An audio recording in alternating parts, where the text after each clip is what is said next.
दोस्तों नमस्कार, मैं उमेश सिंह मिस्ट अपने लाइव चैनल इंडिया टीवी 24 में आपका बहुत बहुत स्वागत अभिनंदन करता हूं।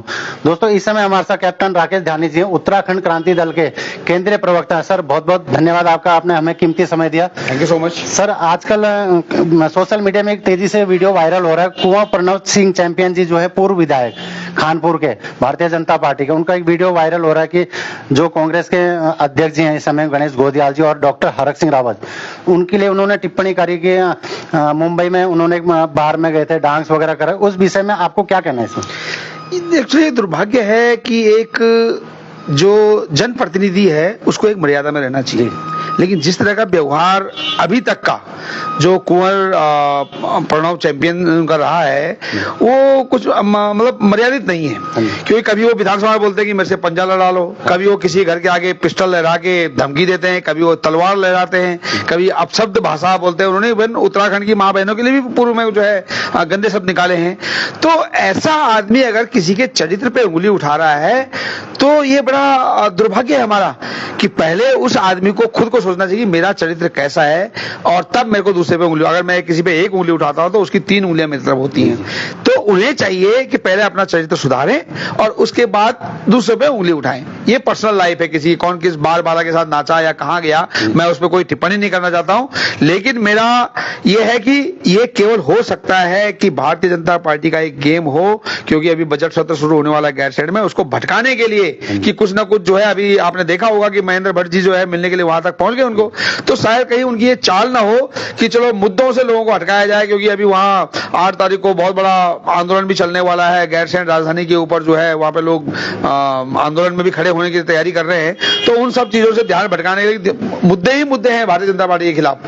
तो अब उनकी जो है पकड़ इसमें कमजोर होती जा रही है। तो हमारे जो प्रदेश अध्यक्ष है वो भी वहां तक पहुंच रहे हैं उन तक। तो बड़ा दुर्भाग्य है कि अगर डॉक्टर हरक सिंह रावत जी पे और प्रदेश अध्यक्ष जो गणेश गोदियाल जी पे उन्होंने इस तरह की जो लांछन लगाया है, ये उनको शोभा नहीं देता है। गणेश गोदियाल के चरण पांव की जो धूल है ना, उसके बराबर भी चैंपियन की हैसियत नहीं है।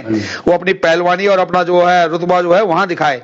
ये पहाड़ियों पे अटैक है, ये उत्तराखंड की संस्कृति पे अटैक है। उत्तराखंड में कभी भी कोई राइफल पिस्टल निकाल के या तलवार निकाल के या मां बहन की ऐसी गंदी गालियां नहीं देता है।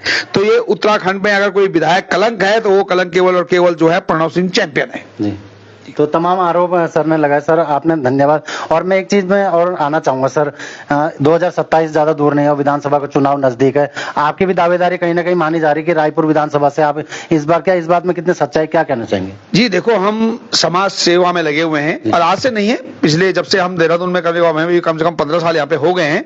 तो हर जन मुद्दे पे हम, चाहे वो सरकार के खिलाफ हो या पर लोगों के साथ मदद में हो, हम लगे हुए हैं और हमने काफी कुछ काम यहाँ पे इस क्षेत्र में किए भी हैं।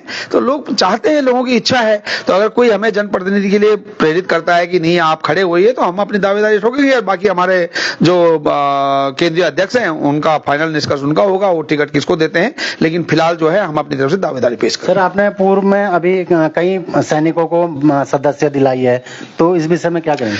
देखिए, अगर आप राजनीति में थोड़ा इंटरेस्ट, आप पत्रकार हैं, जरूर आप मुझसे ज्यादा ज्ञान रखते हैं कि अगर सैनिक प्रकोष्ठ को किसी ने उठाया है तो वो राकेश ध्यानी है। इसमें मुझे गर्व है, ये कहने में गर्व होता है, क्योंकि इससे पहले सैनिक प्रकोष्ठ उत्तराखंड क्रांति दल में था, लेकिन केवल एक अध्यक्ष होता था, उसके साथ कोई कार्यकारिणी नहीं होती थी। मैंने जो पिछले मेरे 5 या 6 महीने का मेरा कार्यकाल था, उसमें मैंने जिला लेवल तक भी कार्यकारिणी बनाई और बहुत से हजारों सैनिक मैंने अपने उसमें जोड़े। लेकिन दुर्भाग्य यह है कि थोड़ा बहुत चलता है राजनीति में, तो मुझे वहां से निकाल के अभी प्रमोशन, बोला आपका प्रमोशन कर दिया है, आपको जो है केंद्रीय प्रवक्ता दे दिया है। लेकिन अच्छा होता कि मैं जहां पर अच्छा काम कर रहा था, अगर मुझे वहीं कंटिन्यू करते तो शायद मैं और दल को और मजबूती में समय लिया था। लेकिन अभी हमारा जो सैनिक प्रकोष्ठ है वो थोड़ा कमजोर नजर आ रहा है। सर 2027 में आप किन किन मुद्दों को लेके जनता के बीच जा रहे हैं? देखिए, कानून व्यवस्था सबसे बड़ी बात है कि जिस तरह से आपने देखा कि देहरादून के नजदीक ही 5-6 हत्याएं तुरंत 10-15 दिन के अंतराल में हो गई हैं। पुलिस या कार्यशैली बिल्कुल सवाल के घेरों में है। पुलिस केवल उन लोगों को मदद कर रही है जो जिनके पास पैसा है, धनबल है या जिनका इन्फ्लुएंस मंत्रियों के साथ में है। कमजोर व्यक्ति के लिए पुलिस भी मदद में नहीं आ रही है। तो हम सबसे पहले हमारी जो अगर हम कल विधानसभा पहुंचते हैं तो सबसे पहले कानून व्यवस्था पे काम किया जाएगा। न्याय सबको मिलना चाहिए। अभी आपको मैं आपके माध्यम से सरकार तक भी ये मैसेज दे दूं कि मैं मातृ सदन हरिद्वार में कनखल में है, वहां पर जज के जो हरिद्वार के जिला जज है उनके खिलाफ आंदोलन पे एक महात्मा बैठे हुए हैं। कितना दुर्भाग्य है कि महात्मा लोग भी आंदोलन पे बैठ रहे हैं, अनशन पे आमरण अनशन में बैठे हुए हैं। और मातृ सदन की एक हिस्ट्री है कि मातृ सदन ने उत्तराखंड की जल जंगल जमीन को बचाने के लिए, गंगा के पानी को बचाने के लिए हरिद्वार क्षेत्र में 61 जो स्टोन क्रशर है वो बंद करवाए।